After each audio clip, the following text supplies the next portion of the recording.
un dérapage devenu culte.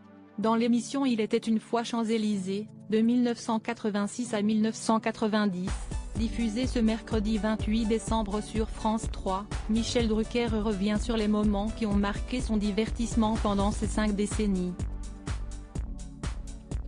Et au cours de ce programme, le présentateur de 80 ans ne manquera pas d'évoquer la rencontre mouvementée entre Whitney Houston et Serge Gainsbourg, le 5 avril 1986.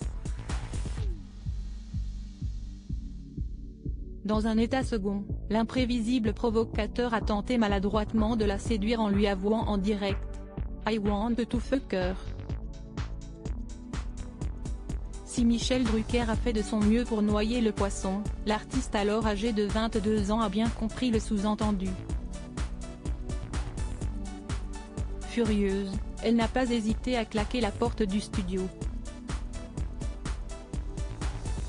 Un scandale épouvantable dont on me reparle encore aujourd'hui, a confié le mari de Dany Saval à nos confrères du Parisien, le 21 décembre dernier.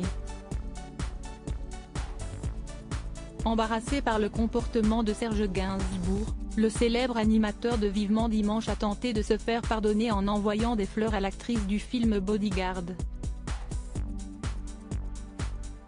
Cependant, c'était peine perdue. Dès lors, Michel Drucker n'avait qu'une seule hantise, retomber nez à nez avec la cousine de Dionne Warwick. Je n'avais qu'une peur moi, c'est retrouver Whitney Houston sur un plateau de télévision. A-t-il avoué dans l'émission 40 ans de bêtisier, le grand classement, diffusé le jeudi 22 décembre 2022 sur M6. Et ce jour arriva. 6 ans plus tard, le destin les a réunis lors de la cérémonie des World Music Awards à Monaco.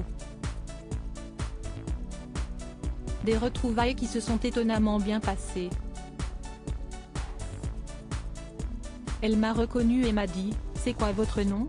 Serge Gainsbourg, s'est-il souvenu.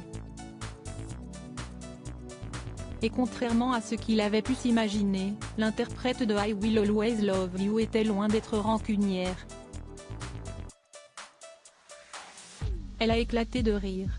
S'il pensait passer un mauvais quart d'heure, Michel Drucker s'est amusé tout au long de la soirée avec Whitney Houston. Plus de peur que de mal.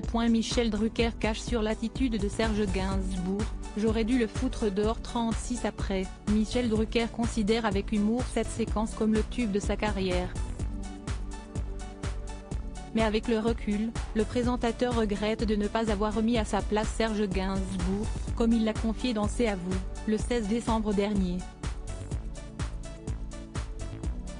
J'étais tellement scotché et j'aurais dû le foutre dehors, a-t-il avoué à Anne-Elisabeth Lemoine.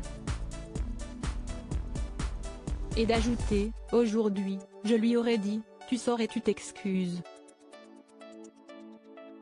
Et pour cause. Les propos du grand amour de Jane Birkin n'ont pas été sans conséquences. Ça a fait un scandale aux États-Unis, vous ne pouvez pas savoir. C'était un chanteur soul qui agressait sexuellement Whitney Houston devant un présentateur hagard. Crédit photo, Guillaume Gaffio Best Image.